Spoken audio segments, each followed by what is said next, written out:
അപ്പോൾ എനിക്ക് ആദ്യം ഒരു കാര്യം പറയാനുള്ളത്, ഞാൻ എന്നെക്കുറിച്ചൊരു വീഡിയോയിൽ പറഞ്ഞിട്ടുണ്ടായിരുന്നു എൻ്റെ പേരെന്താന്ന്. സൗമ്യ എന്നാണ് എൻ്റെ പേര്.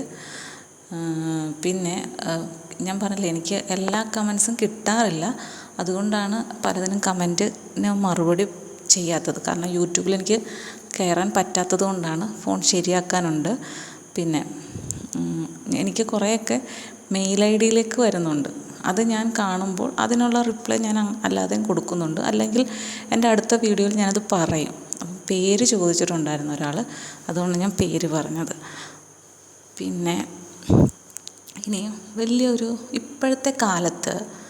ഇന്നത്തെ കാലത്ത് ഒരുമാതിരിപ്പെട്ട എല്ലാ കുടുംബങ്ങളിലും എല്ലാ തരത്തിലുള്ള അത്യാവശ്യ സുഖ സൗകര്യങ്ങളൊക്കെ കൂടുതലുള്ളവരുണ്ട്, കുറവുള്ളവരുണ്ട്, ജീവിക്കാൻ വളരെ ബുദ്ധിമുട്ട് അനുഭവിക്കുന്നവരുണ്ട്. അത് എന്തോ ആയിക്കോട്ടെ. ഇങ്ങനെയൊക്കെയുള്ള ജീവിതത്തിനിടയ്ക്കും നമുക്ക് പല പല സന്തോഷങ്ങളും ജീവിതത്തിൽ വരാറുണ്ട്, പല പല ദുഃഖങ്ങളും വരാറുണ്ട്. ഇന്ന് ഒരു കുടുംബജീവിതം തുടങ്ങിക്കഴിഞ്ഞാൽ, ഒരു വിവാഹത്തിന് ശേഷം ഭാര്യയും ഭർത്താവുമായി ജീവിച്ചു തുടങ്ങിക്കഴിഞ്ഞാൽ പെട്ടെന്ന് തന്നെ ഒരു കുഞ്ഞായില്ല എന്നുണ്ടെങ്കിൽ പിന്നീട് വളരെയധികം ബുദ്ധിമുട്ടേണ്ടി വരുന്ന ഒരു സാഹചര്യമുണ്ട് കുഞ്ഞിന് വേണ്ടിയിട്ട്. അത് ഇന്ന് ലോകം മുഴുവൻ എന്നെനിക്ക് പറയാനറിയില്ല. എങ്കിലും നമ്മളെ സംബന്ധിച്ച് കേരളത്തെക്കുറിച്ച് പറയുകയാണെങ്കിൽ ഇന്നത് വലിയൊരു പ്രശ്നം തന്നെയാണ്. അതിന് നിരവധി കാരണങ്ങളുണ്ട്. അതിന് വേണ്ടിയിട്ട്, ഒരു കുഞ്ഞിന് വേണ്ടിയിട്ട് വർഷങ്ങളായിട്ട് കാത്തിരിക്കുന്നവർ അല്ലേ, ഒരുപാട് ഹോസ്പിറ്റലുകൾ കയറി ഇറങ്ങി ലക്ഷങ്ങൾ മുടക്കിയിട്ടും ഒരു കുഞ്ഞിനെ ലഭിക്കാതെ വിഷമിച്ച് കഴിയുന്ന ഒരുപാട് ആളുകളുണ്ട് അല്ലേ. അപ്പം ചിലപ്പോൾ നമ്മൾ അതിന് വേണ്ടിയിട്ടുള്ള പണം കണ്ടെത്തുന്നത് ചിലപ്പോൾ നമ്മുടെ എല്ലാ സ്വത്തുക്കളോ വകകളോ എല്ലാം വിറ്റിട്ടൊക്കെ ആയിരിക്കാം. സ്വന്തം വീട് പോലും വിറ്റിട്ട് ചികിത്സ നടത്തിയിട്ടും ഒരു കുഞ്ഞാവാതെ വിഷമിക്കുന്ന ഒരുപാട് പേരുണ്ട്. അപ്പോൾ നമ്മൾ ഒരു കാര്യം എന്ന് പറയുന്നത്, ഈ ട്രീറ്റ്മെൻറ്റ് എന്ന് പറയുന്നത് ലക്ഷങ്ങൾ മുടക്കുന്ന, അതുപോലെ തന്നെ നമ്മളുടെ ശരീരത്തിലേക്ക് ഒരുപാട് മരുന്നുകളും അവർ നൽകുന്നുണ്ട് ശരീരത്തിന് വേണ്ടിയിട്ട്. അപ്പോൾ നമ്മൾ എവിടെയാണ് നമുക്ക് ആ ഒരു പോരായ്മ വരുന്നത്? ഒന്നാമത്തെ കാര്യത്തിൽ നമ്മളുടെ ജീവിത ശൈലിയിലുണ്ടാകുന്ന വ്യത്യാസങ്ങൾ തന്നെയാണ്. നമ്മുടെ ജീവിതശൈലി, നമ്മൾ കഴിക്കുന്ന ആഹാരം, നമ്മളുടെ വ്യായാമം കുറവ്, പിന്നെ ജോലിയുടെ സമ്മർദ്ദം. കാരണം നേരത്തെ ഭർത്താവ് മാത്രം ജോലിക്ക് പോയിട്ട് വരുന്നു എന്നുള്ള ഒരു ഇപ്പം ഭാര്യയും ഭർത്താവും ജോലിക്ക് പോകുന്നത്. അവർക്ക് തമ്മിൽ സംസാരിക്കാൻ പോലും സമയം ചിലപ്പോൾ കിട്ടാതെ വരുന്നു. ഒരു ഞായറാഴ്ചയായിരിക്കും കിട്ടുന്നത്. അതിന് ചിലപ്പം എന്തെങ്കിലും ഫങ്ഷൻ ഉണ്ടെങ്കിൽ അതിനും കൂടെ പോയി കഴിഞ്ഞാൽ ആ ഒരു ഞായറാഴ്ച എന്നുള്ളതും തീർന്നു. അങ്ങനെ ഭാര്യ ഭർത്താക്കന്മാർക്ക് സംസാരിക്കാൻ പോലും സമയം കിട്ടാത്ത ഒരു സാഹചര്യമാണ്. പിന്നെ ഈ ഫുഡും കാര്യങ്ങളും ഒക്കെ ആകുമ്പോഴത്തേക്കും ഒരു കുഞ്ഞെന്നുള്ളത് എല്ലാ ആളുകൾക്കും സാധ്യമല്ലാത്ത രീതിയിലേക്ക് പോവുകയാണ്. എന്ന് കരുതി, കുഞ്ഞില്ല എന്ന് കരുതി നമുക്ക് ജീവിക്കാതിരിക്കാൻ പറ്റില്ലല്ലോ. അത് നമുക്കൊന്നും ചെയ്യാൻ പറ്റാത്ത ഒരുപാട് കാര്യങ്ങളുണ്ട്. നമ്മൾ ദൈവത്തിനെയൊക്കെ വിശ്വസിക്കുന്നവരാണെങ്കിൽ അങ്ങനെയും കരുതാം. അപ്പോൾ നമ്മളൊരു കുഞ്ഞില്ല എന്ന് ഒരുപാട് വിഷമിച്ച് അതേക്കുറിച്ച് ഓർത്ത് ടെൻഷൻ അടിച്ചാലും നമുക്ക് ഒരു കുഞ്ഞെന്നുള്ളത് പെട്ടെന്ന് ലഭിക്കണമെന്നില്ല. നമ്മുടെ ശരീരത്തിൽ ഒരുപാട് ഹോർമോൺസ് ഉണ്ട്. അപ്പോൾ അതിൻ്റെയൊക്കെ പ്രവർത്തനം തകരാറിലാകുവാനും ഒക്കെ ഈ അമിതമായിട്ടുള്ള ടെൻഷനും ഒക്കെ കാരണമാകും.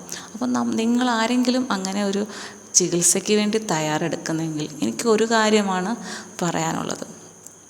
ഒന്നാമത്തെ കാര്യം, നിങ്ങൾ രണ്ടുപേരും കൂടി സംസാരിച്ചിട്ട് വേണം, ഉറപ്പിച്ചിട്ട് വേണം നമുക്കിനൊരു കുഞ്ഞ് എന്നുള്ളതായിരിക്കണം നമ്മുടെ ലക്ഷ്യം എന്ന് ആദ്യമേ നിങ്ങൾ തമ്മിൽ സംസാരിച്ച് ഉറപ്പിക്കുക.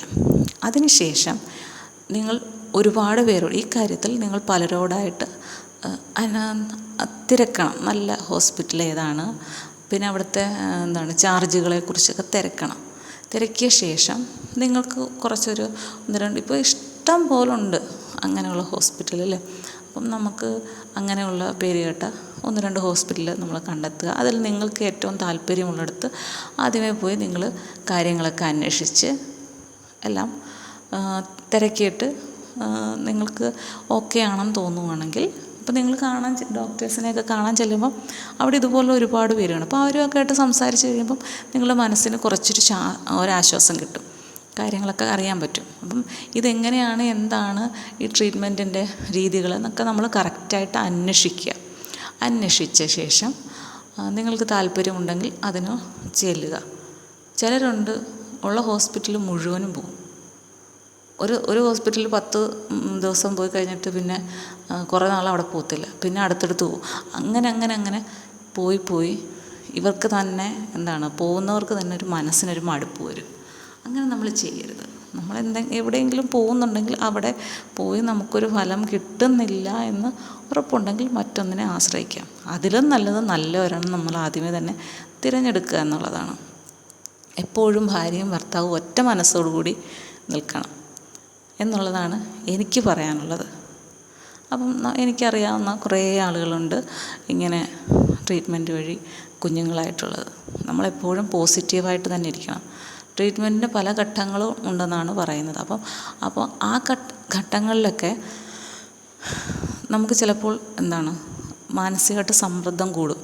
എന്താവും ഇങ്ങനെ ആവും എന്നുള്ള അത്തരത്തിലുള്ള ടെൻഷൻ നമ്മുടെ മനസ്സിലേക്ക് കയറിയാൽ നമ്മളുടെ ഈ രീതി നമ്മുടെ ആ ഒരു കാര്യം കൊണ്ട് ചിലപ്പം നമ്മൾ ഉദ്ദേശിക്കുന്ന ഫലം ഉണ്ടാകണമെന്നില്ല. അപ്പോൾ എന്തിനേയും കൂളായിട്ട് നേരിടാനുള്ള മനസ്സ് വേണം. ഓവറായിട്ട് ടെൻഷനാവാൻ പാടില്ല.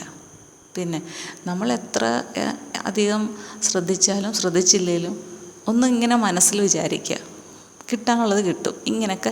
ഇങ്ങനെയൊക്കെ ചിന്തിച്ച് മനസ്സിനൊരു ധൈര്യം കൊടുക്കുക.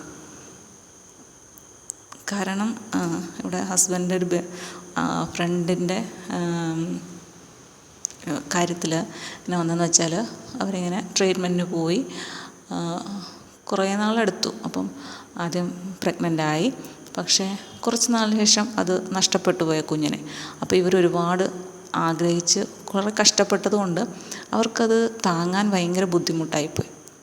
അങ്ങനെ കുറച്ച് പ്രശ്നങ്ങളൊക്കെ ആയി. പിന്നീട് അവർ അതിന് വേണ്ടിയിട്ട് അതേ ഹോസ്പിറ്റലിൽ തന്നെ പോയി. ഇപ്പോൾ ആദ്യമേ പ്രഗ്നൻ്റ് ആണെന്ന് അറിഞ്ഞ് പിന്നെ ഹോസ്പിറ്റലിൽ തന്നെ അവരുടെ വീടിനടുത്തുള്ള ഹോസ്പിറ്റലിൽ തന്നെ അങ്ങ് സ്ഥിരം നിന്നു. വീട്ടിലേക്ക് പിന്നെ പോവാതെ ഇടയ്ക്ക് ബുദ്ധിമുട്ടുണ്ടായി. അങ്ങനെ ഹോസ്പിറ്റലിൽ തന്നെ നിന്നു. അങ്ങനെ ഇപ്പോൾ അവർക്കൊരു കുഞ്ഞായിട്ടുണ്ട്, ഒരു മോളാണ്. കഴിഞ്ഞ ദിവസം ഹസ്ബൻഡ് എന്നോട് പറഞ്ഞു, ഇങ്ങനെ വിളിച്ചിട്ടുണ്ടായിരുന്നു, മോളാണെന്ന് പറഞ്ഞു. അങ്ങനെ സന്തോഷം. ചിലർക്കൊണ്ട് ഒരുപാട്, എനിക്കറിയാവുന്ന വേറൊരു കുട്ടിയുണ്ട്, ഒരുപാട് പ്രാവശ്യം IVF ഒക്കെ എടുത്തിട്ട് കുഞ്ഞാവാത്തതിൻ്റെ വിഷമത്തിലിരിക്കുകയാണ്. അപ്പം നമുക്ക് അവരോടൊക്കെ സംസാരിക്കുമ്പോൾ സമയമാകുമ്പം കിട്ടും എന്ന ഒരു വാക്ക് പറയാം. പിന്നെ കുഞ്ഞുങ്ങളില്ലാതെ ഒരുപാട് പേര് വളരെ സ്നേഹത്തോടു കൂടി താമസിക്കുന്നുണ്ട്. പിന്നെ ഇതിലെ എല്ലാ വശവും പറയുമ്പോൾ ഞാൻ പറയുകയാണ്, ഇപ്പം നമ്മൾ കേൾക്കുന്നത് കുട്ടികളെക്കുറിച്ച്. അങ്ങനെ നമ്മൾ ഒരുപാട് കഷ്ടപ്പെട്ട് ഒരു കുഞ്ഞ് ജനിച്ചു, നമ്മളവരെ വലിയ കാര്യമായിട്ട് വളർത്തി, എന്നിട്ട് അവർക്ക് ഇങ്ങനെയുള്ള എന്തെങ്കിലും ഒരു മോശം സ്വഭാവത്തിലേക്ക് വീണ് നിങ്ങൾക്ക് ഒരു എന്നേക്കുമായിട്ടുള്ള വേദനയായി മാറുകയാണെങ്കിലോ, അങ്ങനെ നമ്മൾ ഒന്ന് ചിന്തിക്കുന്നതുകൊണ്ട് കുഴപ്പമൊന്നുമില്ല. അപ്പം നമ്മുടെ മനസ്സിനൊരു ആശ്വാസം കിട്ടും എന്ന് കരുതി എല്ലാവരും അങ്ങനെ ആകണമെന്നല്ല. അപ്പം കുട്ടികൾ എന്ന് പറയുന്നത് എല്ലാവർക്കും ആഗ്രഹം തന്നെയാണ്. പിന്നെ നമുക്ക് കിട്ടാത്ത ഒന്നിനെക്കുറിച്ച് ഒരുപാട് വിഷമിച്ചാലും നമുക്ക് തന്നെയാണ് പ്രശ്നം.